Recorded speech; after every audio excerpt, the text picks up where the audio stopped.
Hello future toppers. आज हम हवाई बातें नहीं बल्कि एकदम सॉलिड प्रूवन स्ट्रैटेजी डिकोड करने वाले हैं।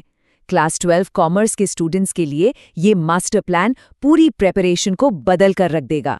आज के इस सेशन में हम डाइव इन कर रहे हैं द 10 मंथ मास्टर प्लान में, जिसे स्पेसिफिकली डिजाइन किया गया है 12 अकाउंटेंसी बोर्ड एग्जाम्स को पूरी तरह से क्रैक करने के लिए। तो चलिए बिना टाइम वेस्ट किए सीधा इस ब्लूप्रिंट में एंटर करते हैं।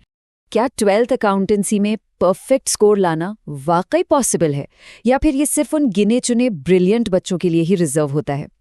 इसका एकदम स्ट्रेट आंसर है हाँ, ये बिल्कुल पॉसिबल है। और मजे की बात तो ये है कि टॉप मार्क्स लाना कोई किस्मत का खेल नहीं है। ये प्योरली एक फ्लॉलेस स्ट्रैटेजी और सही प्लानिंग का रिजल्ट होता है। 100, एक परफेक्ट सेंचुरी, ये वो नंबर है जो हर अकाउंटेंसी स्टूडेंट का ड्रीम होता है। लेकिन देखिए, इस मैजिकल फिगर तक पहुंचने का कोई शॉर्टकट नहीं है। इसके लिए एक बहुत ही स्ट्रिक्ट और discipline 10 month architectural blueprint follow करना पड़ता है। ये 100 मार्क्स आने वाले 10 महीने के कंसिस्टेंट ग्राइंड और बेहिसाब मेहनत का नतीजा होते हैं। तो ये रहा अपना 10 मंथ का मास्टर प्लान। शुरुआत करेंगे एक मैक्रो व्यू से, उसके बाद इस पूरी जर्नी को 4 फेजेस में ब्रेक डाउन करेंगे। 100 by 100 लाने वाले उन 3 पिलर्स को समझेंगे और आखिर में कुछ बहुत ही क्रूशल रिसोर्सेज डिस्कस करेंगे। सबसे पहले आते हैं सेक्शन 1 पर, द 10 मंथ मास्टर प्लान। यहाँ हमारा मेन गोल है इस 80 मार्क थ्योरी बोर्ड एग्जाम को ठीक से डिकोड करना। इस 80 मार्क्स के टोटल ब्रेकडाउन में सबसे बड़ा चंक यानी 36 मार्क्स सीधा पार्टनरशिप अकाउंटिंग से आता है। उसके ठीक बाद नंबर आता है कंपनी अकाउंट्स का, जो 24 मार्क्स होल्ड करता है। और आखिर में फाइनेंशियल स्टेटमेंट एनालिसिस, जो 20 मार्क्स का है। इस ब्रेकडाउन को क्लियर कट समझने के बाद ये बिल्कुल साफ हो जाता है कि सबसे ज्यादा एनर्जी और टाइम आखिर लगाना कहाँ है। तो चलिए स्टार्ट करते हैं फेज 1 से, बिल्डिंग फाउंडेशन। ये क्रूशल फेज मई से लेकर जुलाई तक चलेगा। इस फेज का एक ही सिंगल टारगेट है पार्टनरशिप अकाउंटिंग। ये पूरे सिलेबस का सबसे हाईएस्ट वेटेज वाला सेक्शन है।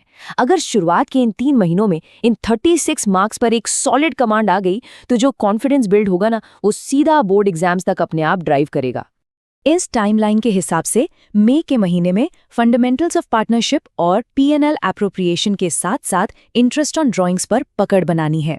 फिर जून में एडमिशन ऑफ अ पार्टनर और डिसोल्यूशन के बेसिक्स आएंगे, और फाइनली जुलाई में रिटायरमेंट, डेथ, रीवैल्यूएशन और गुडविल जैसे टॉपिक्स कवर करके इस 36 मार्क्स के पहाड़ को पूरी तरह से फतेह करना है। अब आते हैं फेज 2 पर, मास्टरिंग द जायंट्स। ये फेज चलेगा अगस्त से सितंबर तक। यहाँ अपना मेन टारगेट कॉर्पोरेट अकाउंटिंग यानी कंपनी अकाउंट्स है, जो पूरे 24 मार्क्स का होता है। अब ध्यान दीजिएगा, इन 24 मार्क्स को सिक्योर करने के लिए सिर्फ रट्टा मारने से काम बिल्कुल नहीं चलेगा। यहाँ पूरा लॉजिक और हैवी प्रैक्टिस की जरूरत पड़ने वाली है, क्योंकि कॉर्पोरेट लेवल की एंट्रीज अच्छों का दिमाग घुमा सकती हैं। तो अगस्त और सितंबर का ग्राइंड आखिर कैसा दिखेगा?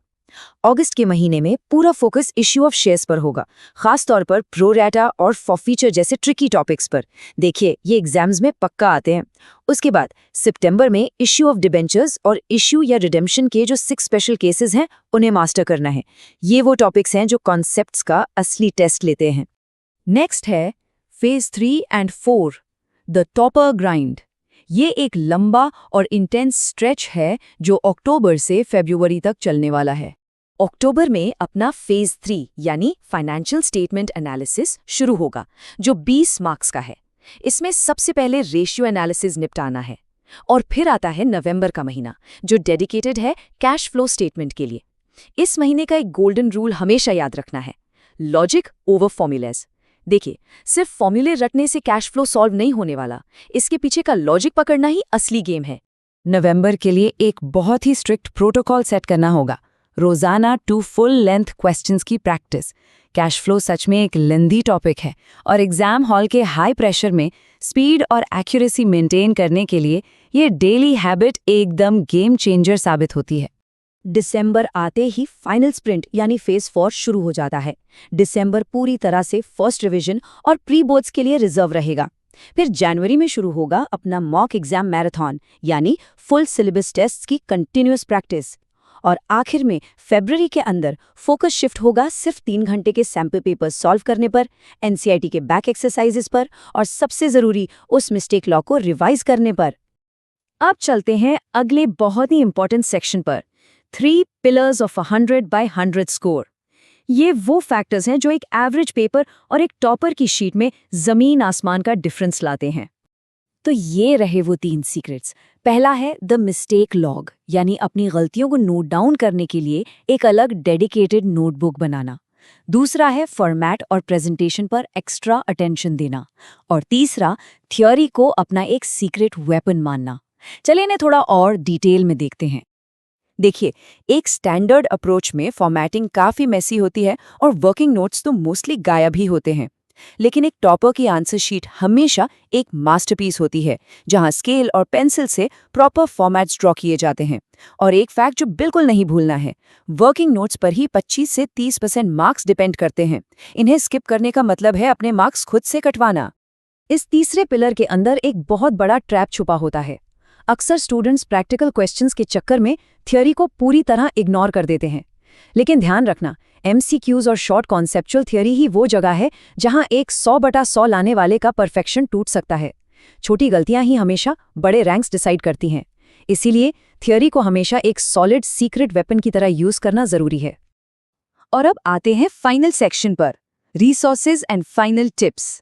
खुद को इस आखिरी बैटल के लिए पूरी तरह इक्विप करना। जरूरत से ज्यादा किताबों के पीछे बिल्कुल नहीं भागना है। अपना फोकस सिर्फ इन 3 चीजों पर होना चाहिए। पहली, एनसीईआरटी की किताबी। दूसरी, प्रैक्टिस के लिए टीएस ग्रेवाल या डीके गोयल में से कोई भी एक रेफरेंस बुक। और तीसरी, सबसे जरूरी चीज, ऑफिशियल सीबीएसई सैंपल पेपर्स। बस, सच बता रही हूं, इसके अलावा किसी और मटेरियल की कोई खास जरूरत नहीं है।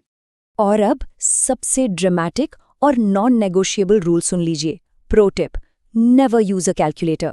अगर डेली प्रेपरेशन के वक्त घर पर कैलकुलेटर यूज हो रहा है तो समझ लीजिए बोर्ड का फाइनल स्कोर डेफिनेटली खतरे में है। एग्जाम हॉल में कोई कैलकुलेटर नहीं मिलने वाला, वहां सिर्फ माइंड की कैलकुलेशन स्पीड ही काम आएगी। इसीलिए आज और अभी से कैलकुलेटर को दराज में बंद करके अपनी मेंटल मैथ स्टेमिना बिल्ड करना शुरू करना पड़ेगा। इस पूरी 10 महीने की जर्नी को एक सिंगल पेज पर देखना कितना सैटिस्फाइंग लगता है, राइट? ये रहा अपना कंप्लीट मास्टर प्लान। फेज 1 के स्ट्रॉन्ग फाउंडेशन से लेकर फेज 4 के उस इंटेंस टॉपर ग्राइंड तक, और वो 3 क्रूशियल पिलर्स, सब कुछ इस एक सिंगल ब्लूप्रिंट में क्लियर है। ये चार्ट तो डेफिनेट तौर पर हर स्टडी टेबल के सामने लगा ही होना चाहिए। तो अब आखिरी सवाल यही बचता है। अल्टीमेट रोड मैप अब पूरी तरह से आपके सामने रेडी है, लेकिन क्या आने वाले 10 महीने सिर्फ प्लानिंग करने में और वीडियोस देखने निकल जाएंगे, या फिर आज से ही फेज 1 का एक फ्लॉलेस एग्जीक्यूशन स्टार्ट होगा? देखिए, अब सिर्फ और सिर्फ एक्शन लेने का वक्त है। किताबें उठाने और आज ही से उस 100/100 के टारगेट पर सॉलिड मेहनत शुरू करने का बिल्कुल सही टाइम आ चुका है। All the best.